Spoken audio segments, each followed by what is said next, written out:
Welcome to Whispering Liberty, and thank you for joining me for a journey into the shadows. Today, we delve into a timeless masterpiece of Gothic horror, a novel that has sunk its teeth into popular culture and refused to let go, Bram Stoker's Dracula. Published in 1897, Dracula arrived in a Victorian England fascinated by science and progress, yet still grappling with ancient fears and superstitions. Bram Stoker, an Irish theater manager, drew upon various inspirations, from the history of Transylvania to folklore of vampires, to create a villain who is both terrifyingly alien and chillingly charismatic. While not the first vampire story, Stoker's novel became the definitive one, shaping our modern image of the creature of the night. But Dracula is far more than just a simple monster tale. It's a story told through a collection of letters, diary entries, newspaper articles, and even Abraham Van Helsing's phonograph recordings. This unique epistolary style pulls you directly into the minds of the characters, allowing you to experience their growing dread, their confusion, and their desperate fight against an ancient evil. The narrative unfolds as young solicitor Jonathan Harker travels to the remote Carpathian Mountains to assist the enigmatic Count Dracula with a real estate transaction. What begins as a seemingly ordinary business trip soon descends into a nightmare as Harker uncovers the Count's terrifying secrets and finds himself a prisoner in a castle of shadows. Meanwhile, back in England, a series of unsettling events begin to plague Harker's fiancée, Mina Murray, and her friend Lucy Westenra, hinting at a darkness that has followed the Count across the sea. As the story progresses, a group of heroes from different walks of life, a doctor, a psychiatrist, an American cowboy, and the brilliant, albeit eccentric, Professor Van Helsing, band together to combat the growing influence of the Count and his malevolent thirst. It's a battle not just for survival, but for the very soul of England. Stoker's writing style, with its vivid descriptions and building sense of unease, will transport you from the mist-shrouded peaks of Transylvania to the bustling, yet increasingly imperiled, streets of London. Through the personal accounts of the characters, you'll witness their courage, their vulnerability, and the dawning horror of realizing that they are facing an enemy that defies the understanding of their modern world. So, settle in, perhaps lock your doors and windows, and prepare to be drawn into a world where ancient evil lurks just beneath the surface of everyday life. Will our heroes be able to stop the Count before his darkness consumes everything they hold dear? Join me now as we begin Bram Stoker's Dracula. Chapter 1. Jonathan Harker's Journal. Kept in shorthand. May 3rd. Bistritz. Left Munich at 8:35 p.m. On May 1st, arriving at Vienna early next morning. Should have arrived at 6:46, but train was an hour late. Budapest seems a wonderful place from the glimpse which I got of it from the train and the little I could walk through the streets. I feared to go very far from the station, as we had arrived late and would start as near the correct time as possible. The impression I had was that we were leaving the west and entering the east, the most western of splendid bridges over the Danube, which is here of noble width and depth, took us among the traditions of Turkish rule. We left in pretty good time and came after nightfall to Klausenburg. Here I stopped for the night at the Hotel Royal. I had for dinner, or rather supper, chicken done up some way with red pepper, which was very good but thirsty. Get recipe for Mina. I asked the waiter, and he said it was called paprika handel, and that, as it was a national dish, I should be able to get it anywhere along the Carpathians. I found my smattering of German very useful here, Indeed, I don't know how I should be able to get on without it. Having had some time at my disposal when in London, I had visited the British Museum and made search among the books and maps in the library regarding Transylvania. It had struck me that some foreknowledge of the country could hardly fail to have some importance in dealing with a nobleman of that country. I find that the district he named is in the extreme east of the country, just on the borders of 3 states, Transylvania, Moldavia, and Bukovina, in the midst of the Carpathian Mountains. One of the wildest and least known portions of Europe. I was not able to light on any map or work giving the exact locality of the Castle Dracula, as there are no maps of this country as yet to compare with our own Ordnance Survey maps. But I found that Bistritz, the post town named by Count Dracula, is a fairly well-known place. I shall enter here some of my notes, as they may refresh my memory when I talk over my travels with Mina. In the population of Transylvania, there are 4 distinct nationalities: Saxons in the south, and mixed with them the Wallachs, who are the descendants of the Dacians, Magyars in the west, and Sikeles in the east and north. I am going among the latter, who claim to be descended from Attila and the Huns. This may be so, for when the Magyars conquered the country in the 11th century, they found the Huns settled in it. I read that every known superstition in the world is gathered into the horseshoe of the Carpathians, as if it were the center of some sort of imaginative whirlpool. If so, my stay may be very interesting. I must ask the Count all about them. I did not sleep well, though my bed was comfortable enough, for I had all sorts of queer dreams. There was a dog howling all night under my window, which may have had something to do with it. Or it may have been the paprika, for I had to drink up all the water in my carafe and was still thirsty. Towards morning I slept and was wakened by the continuous knocking at my door, so I guess I must have been sleeping soundly then. I had for breakfast more paprika and a sort of porridge of maize flour, which they said was mamaliga, and eggplant stuffed with forcemeat, a very excellent dish, which they call implatata. Get recipe for this also. I had a hurried breakfast, for the train started a little before 8, or rather it ought to have done so, for after rushing to the station at 7:30, I had to sit in the carriage for more than an hour before we began to move. It seems to me that the further east you go, the more unpunctual are the trains. Ought they to be in China? All day long we seemed to dawdle through a country which was full of beauty of every kind.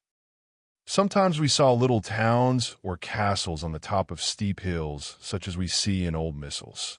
Sometimes we ran by rivers and streams which seemed from the wide stony margin on each side of them to be subject to great floods. It takes a lot of water and running strong to sweep the outside edge of a river clear. At every station there were groups of people, sometimes crowds, and in all sorts of attire. Some of them were just like the peasants at home, or those I saw coming through France and Germany, with short jackets and round hats and homemade trousers, but others were very picturesque. The women looked pretty, except when you got near them, but they were very clumsy about the waist. They had all full white sleeves of some kind or other, and most of them had big belts with a lot of strips of something fluttering from them like the dresses in a ballet, but of course there were petticoats under them.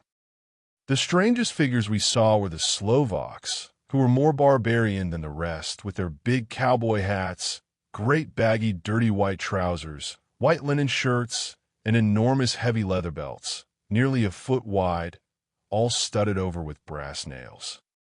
They wore high boots with their trousers tucked into them, and had long black hair and heavy black mustaches. They are very picturesque, but do not look prepossessing.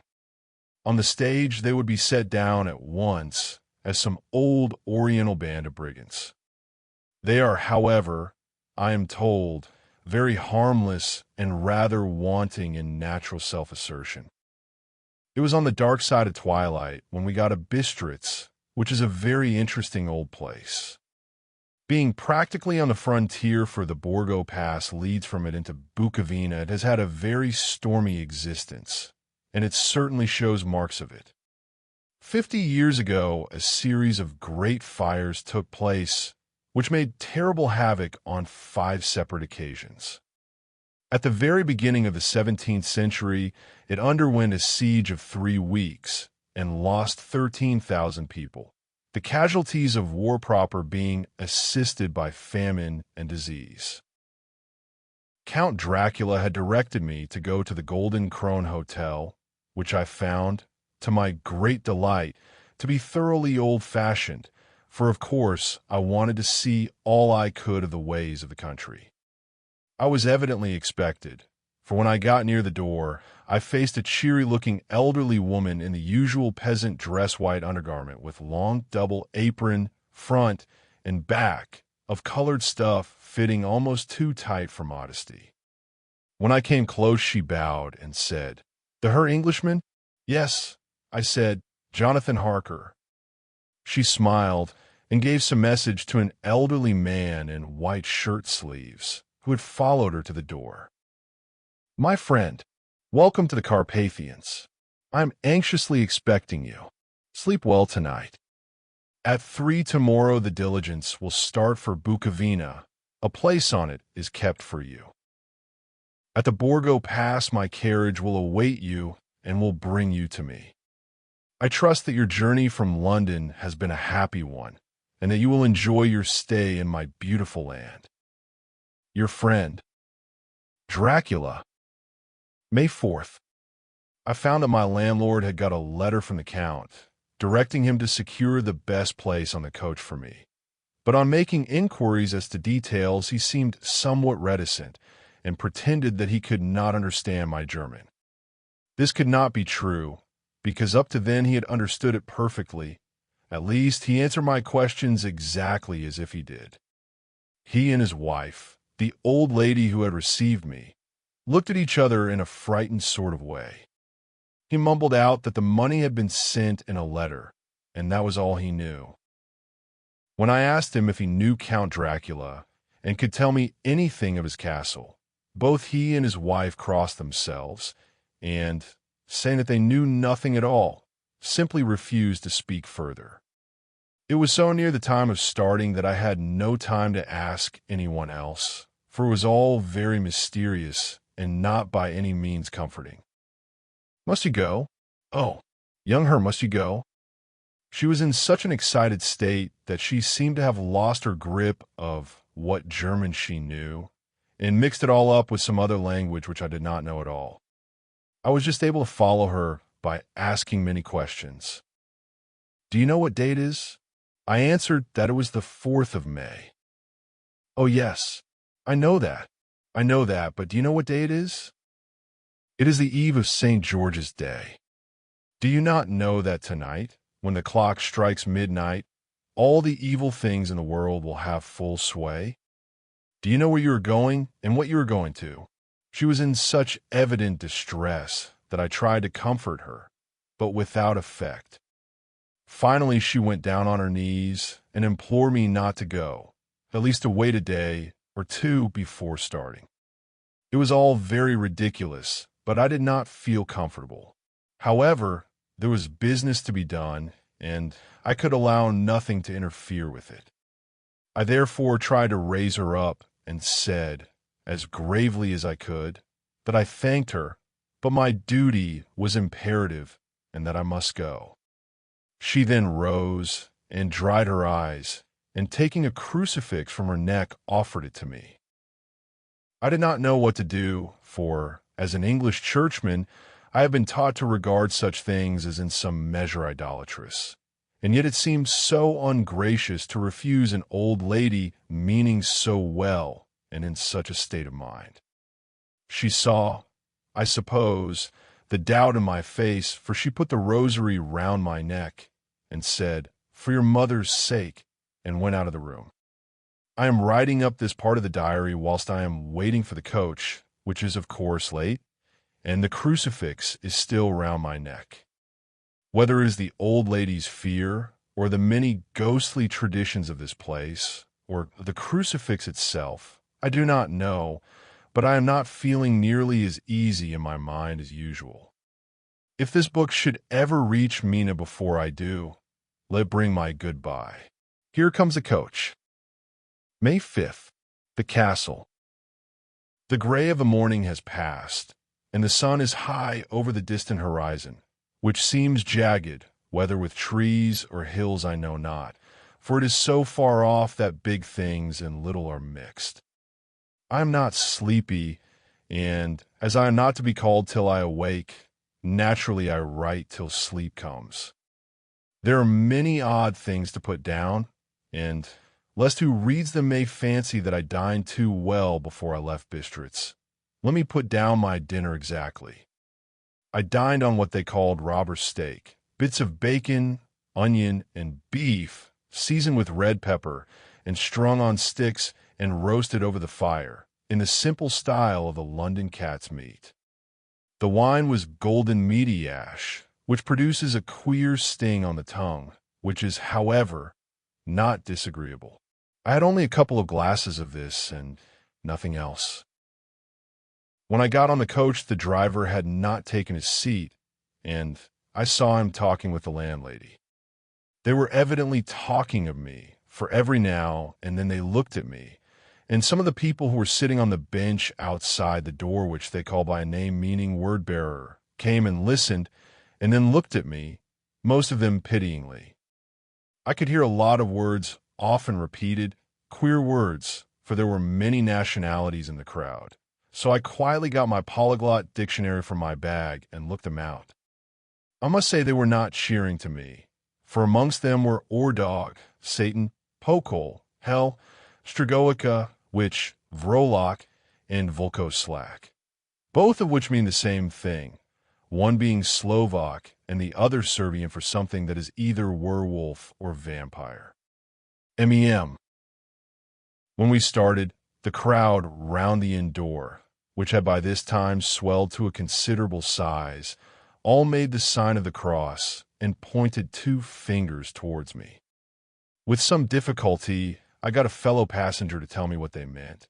He would not answer at first, but on learning that I was English, he explained that it was a charm or guard against the evil eye. This was not very pleasant for me, just starting for an unknown place to meet an unknown man. But everyone seemed so kind-hearted and so sorrowful and so sympathetic that I could not but be touched.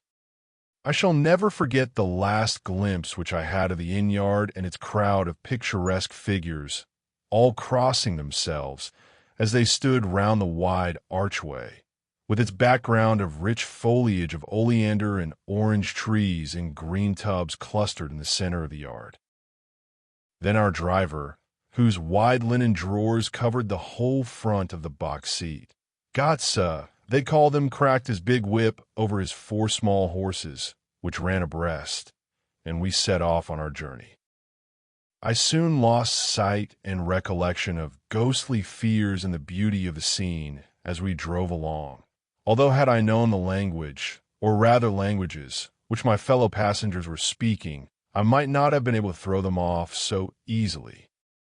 Before us lay a green, sloping land full of forests and woods, with here and there steep hills, crowned with clumps of trees, or with farmhouses, the blank gable end to the road. There was everywhere a bewildering mass of fruit, blossom apple, plum, pear, cherry, and as we drove by I could see the green grass under the trees spangled with the fallen petals. In and out amongst these green hills of what they call here the Middle Land ran the road, losing itself as it swept round the grassy curve, or was shut out by the straggling ends of pine woods, which here and there ran down the hillsides like tongues of flame. The road was rugged, but still we seemed to fly over it with a feverish haste. I could not understand then what the haste meant, but the driver was evidently bent on losing no time in reaching Borgo-Prund. I was told that this road is in summertime excellent, but that it had not yet been put in order after the winter snows. In this respect, it is different from the general run of roads in the Carpathians, for it is an old tradition that they are not to be kept in too good order. Of old, the hospodars would not repair them, lest the Turks should think that they were preparing to bring in foreign troops, and so hasten the war, which was always really at loading point. Beyond the green, swelling hills of the Middle Land rose mighty slopes of forest up to the lofty steeps of the Carpathians themselves. Right and left of us they towered, with the afternoon sun falling full upon them and bringing out all the glorious colors of this beautiful range, deep blue and purple in the shadows of the peaks, green and brown where grass and rock mingled, and an endless perspective of jagged rock and pointed crags, till these were themselves lost in the distance, where the snowy peaks rose grandly. Here and there seemed mighty rifts in the mountains, through which, as the sun began to sink, we saw now and again the white gleam of falling water. "Look, Ishtensek, God's seat." And he crossed himself reverently. As we wound on our endless way, and the sun sank lower and lower behind us, the shadows of the evening began to creep round us.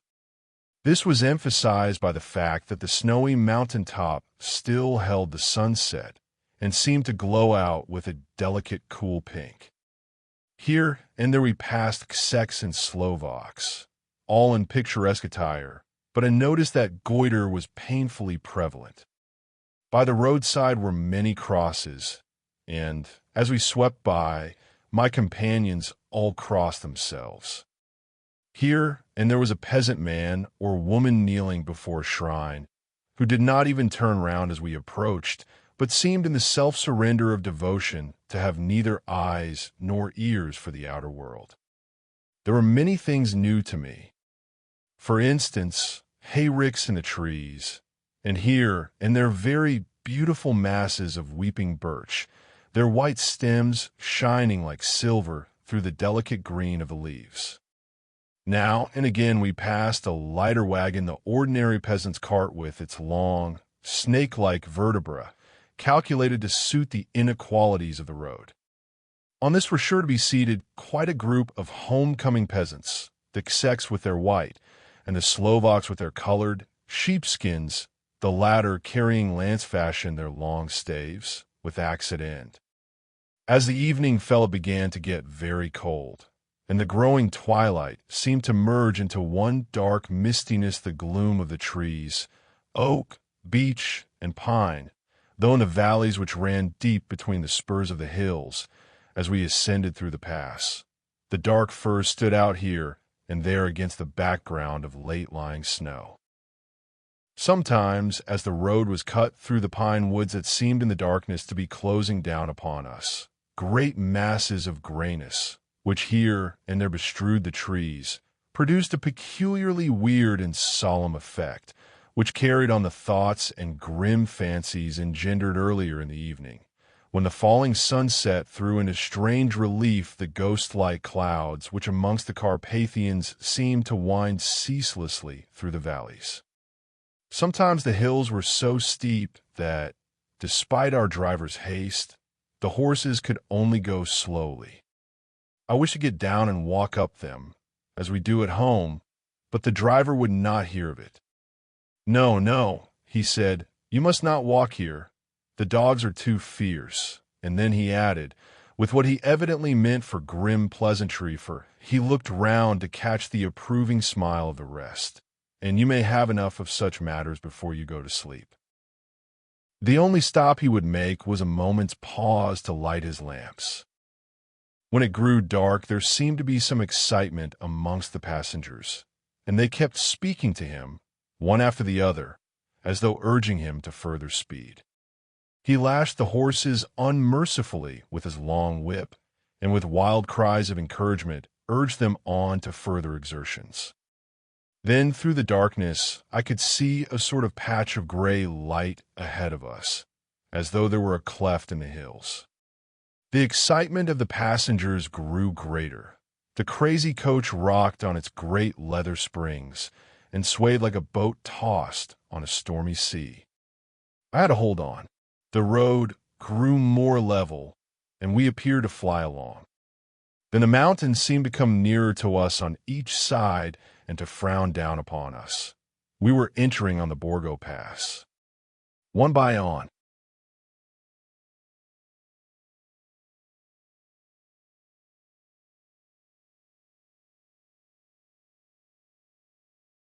Then, as we flew along, the driver leaned forward, and on each side the passengers, craning over the edge of the coach, peered eagerly into the darkness. It was evident that something very exciting was either happening or expected, but though I asked each passenger, no one would give me the slightest explanation. This state of excitement kept on for some little time, and at last we saw before us the pass opening out on the eastern side. There were dark, rolling clouds overhead, and in the air the heavy, oppressive sense of thunder. It seemed as though the mountain range had separated two atmospheres, and that now we had got into the thunderous one. I was now myself looking out for the conveyance which was to take me to the Count. Each moment I expected to see the glare of lamps through the blackness, but all was dark. The only light was the flickering rays of our own lamps, in which the steam from our hard-driven horses rose in a white cloud. We could see now the sandy road lying white before us, but there was on it no sign of a vehicle. The passengers drew back with a sigh of gladness, which seemed to mock my own disappointment. I was already thinking what I had best do, when the driver, looking at his watch, said to the others something which I could hardly hear. It was spoken so quietly and in so low a tone. I thought it was an hour less than the time. "There is no carriage here. The her is not expected after all. He will now come on to Bukovina, and return tomorrow or the next day. Better the next day." Whilst he was speaking, the horses began to neigh and snort and plunge wildly, so that the driver had to hold them up. Then, amongst a chorus of screams from the peasants and a universal crossing of themselves, a caleche with 4 horses drove up behind us, overtook us, and drew up beside the coach. I could see from the flash of our lamps, as the rays fell on them, that the horses were coal-black and splendid animals. They were driven by a tall man, with a long brown beard and a great black hat, which seemed to hide his face from us. I could only see the gleam of a pair of very bright eyes, which seemed red in the lamplight, as he turned to us. "You are early tonight, my friend. That is why, I suppose, you wish him to go on to Bukovina. You cannot deceive me, my friend. I know too much, and my horses are swift." As he spoke, he smiled, and the lamplight fell on a hard-looking mouth, with very red lips and sharp-looking teeth, as white as ivory. Den die Toten reichen schnell, for the dead travel fast. The strange driver evidently heard the words, for he looked up with a gleaming smile. The passenger turned his face away, at the same time putting out his 2 fingers and crossing himself. "Give me the hare's luggage," said the driver, and with exceeding alacrity my bags were handed out and put in the caleche. Then I descended from the side of the coach, as the caleche was close alongside, the driver helping me with a hand which caught my arm in a grip of steel. His strength must have been prodigious. Without a word, he shook his reins, the horses turned, and we swept into the darkness of the pass. As I looked back, I saw the steam from the horses of the coach by the light of the lamps, and projected against it the figures of my late companions crossing themselves. Then the driver cracked his whip and called to his horses, and off they swept on their way to Bukovina. The night is chill, Mainher, and my master the Count bade me take all care of you. There is a flask of Slivovitz, the plum brandy of the country, underneath the seat, if you should require it. I did not take any, but it was a comfort to know it was there all the same. I felt a little strangely and not a little frightened. I think had there been any alternative, I should have taken it, instead of prosecuting that unknown night journey. The carriage went at a hard pace straight along. Then we made a complete turn and went along another straight road. It seemed to me that we were simply going over and over the same ground again. And so I took note of some salient point and found that this was so. I would have liked to have asked the driver what this all meant, but I really feared to do so, for I thought that, placed as I was, any protest would have had no effect in case there had been an intention to delay. By and by, however, as I was curious to know how time was passing, I struck a match, and by its flame looked at my watch. It was within a few minutes of midnight. This gave me a sort of shock, for I suppose the general superstition about midnight was increased by my recent experiences. I waited with a sick feeling of suspense. Then a dog began to howl somewhere in a farmhouse far down the road, a long, agonized wailing as if from fear. The sound was taken up by another dog, and then another and another, till, borne on the wind which now sighed softly through the pass, a wild howling began, which seemed to come from all over the country, as far as the imagination could grasp it through the gloom of the night. At the first howl the horses began to strain and rear, but the driver spoke to them soothingly, and they quieted down, but shivered and sweated as though after a runaway from sudden fright.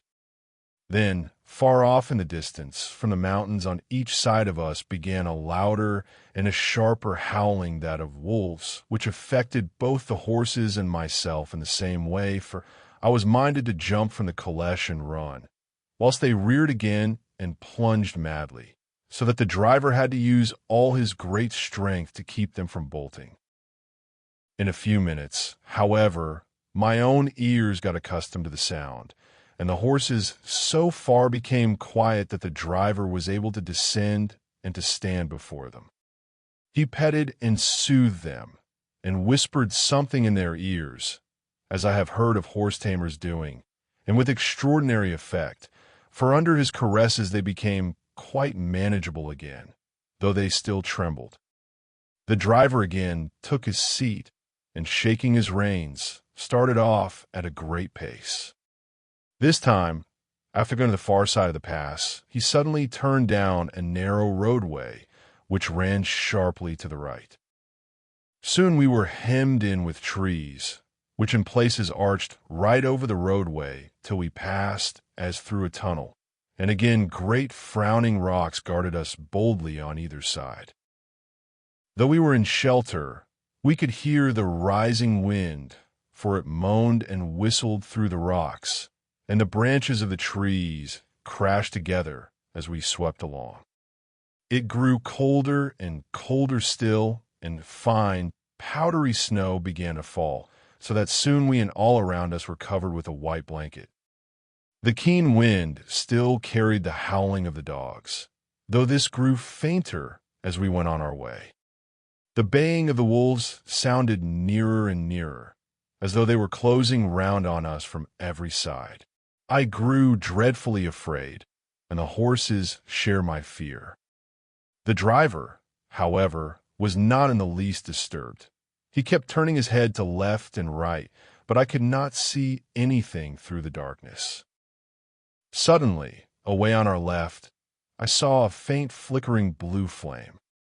The driver saw it at the same moment. He at once checked the horses and, jumping to the ground, disappeared into the darkness. I did not know what to do, the less as the howling of the wolves grew closer, but while I wondered the driver suddenly appeared again, and without a word took his seat, and we resumed our journey. I think I must have fallen asleep and kept dreaming of the incident, for it seemed to be repeated endlessly, and now looking back, it is like a sort of awful nightmare. Once the flame appeared so near the road that even in the darkness around us, I could watch the driver's motions. He went rapidly to where the blue flame arose. It must have been very faint, for it did not seem to illumine the place around it at all, and gathering a few stones, formed them into some device. Once there appeared a strange optical effect. When he stood between me and the flame, he did not obstruct it, for I could see its ghostly flicker all the same. This startled me, but as the effect was only momentary, I took it that my eyes deceived me, straining through the darkness. Then for a time there were no blue flames, and we sped onwards through the gloom, with the howling of the wolves around us, as though they were following in a moving circle. At last there came a time when the driver went further afield than he had yet gone, and during his absence, the horses began to tremble worse than ever and to snort and scream with fright. I could not see any cause for it, for the howling of the wolves had ceased altogether. But just then the moon, sailing through the black clouds, appeared behind the jagged crest of a beetling, pine-clad rock, and by its light I saw around us a ring of wolves, with white teeth and lolling red tongues, with long, sinewy limbs and shaggy hair. They were 100 times more terrible in the grim silence which held them than even when they howled. For myself, I felt a sort of paralysis of fear. It is only when a man feels himself face to face with such horrors that he can understand their true import. All at once the wolves began to howl, as though the moonlight had had some peculiar effect on them. The horses jumped about and reared, and looked helplessly round with eyes that rolled in a way painful to see. But the living ring of terror encompassed them on every side, and they had perforce to remain within it. I called to the coachman to come, for it seemed to me that our only chance was to try to break out through the ring and to aid his approach. I shouted and beat the side of the caleche, hoping by the noise to scare the wolf from that side, so as to give him a chance of reaching the trap. How he came there I know not, but I heard his voice raised in a tone of imperious command, and looking toward the sound, saw him stand in the roadway. As he swept his long arms, as though brushing aside some impalpable obstacle, the wolves fell back and back further still. Just then a heavy cloud passed across the face of the moon, so that we were again in darkness. When I could see again, the driver was climbing into the caleche, and the wolves had disappeared. This was all so strange and uncanny that a dreadful fear came upon me, and I was afraid to speak or move. The time seemed interminable as we swept on our way, now in almost complete darkness, for the rolling clouds obscured the moon. We kept on ascending, with occasional periods of quick descent, but in the main always ascending. Suddenly, I became conscious of the fact that the driver was in the act of pulling up the horses in the courtyard of a vast ruined castle, from whose tall black windows came no ray of light, and whose broken battlements showed a jagged line against the moonlit sky.